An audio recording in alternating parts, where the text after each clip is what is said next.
Jesus tells us of 8 blessings we can expect when we choose to see the world with the mind of Christ that we've been gifted. Note, it requires us to ditch our carnal or godless human nature. Top of the morning to you. When we consider who we are in Christ with the mind of Christ and a firm determination to get to know God personally and more fully, we're told in Matthew chapters 5 through 7, Jesus went up on the mountain and met with the crowds of people and his disciples. He basically started teaching everyone what God expects from his people and what they can expect from him. He frames these expectations into 8 beatitudes or blessings from God to those who choose to obey. These blessings are often paradoxical in nature or different from the way the world would expect things to be. These are blessings that you will find with those believers who operate in the mind of Christ, not the carnal mind. The first blessing comes to those who are humble in nature.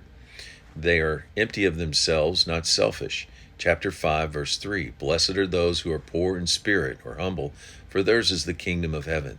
They empty themselves of self and fill themselves with Christ. They sympathize with the poor. The second beatitude is verse 4, Blessed and happy are those who mourn, for they shall be comforted. They have a godly sorrow. Zechariah 12:10, They shall look upon Christ whom they have pierced, and they shall mourn for him. They look with compassion on perishing souls, weeping over them as Christ did for Jerusalem. Psalm 125 verses 5 through 6, Sowing with tears, reaping with joy. The third blessing is Matthew 5:5, Blessed are the meek, for they shall inherit the earth.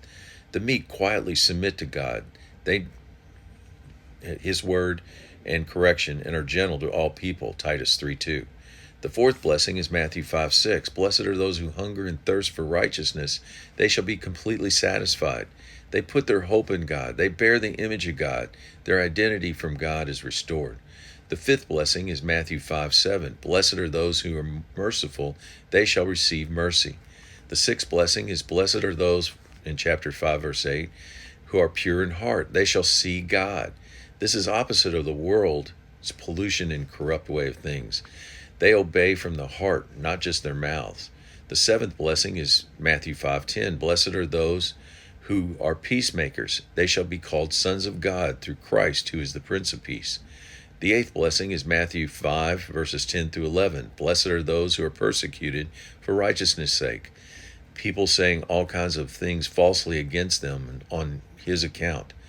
You can't get any more Christ-like than this, where he was falsely accused, falsely tried, falsely convicted, falsely condemned, and falsely executed. Words of encouragement, Jesus tells us in Matthew 7 verse 24, Everyone who hears these words of mine and acts upon them, obeying them, will be like a sensible person who builds their house on the rock, able to withstand the rain, the floods, and the winds that beat against that home, but it did not fall. What a great incentive to view things through the mind of Christ instead of following this polluted world's way. Have a great day.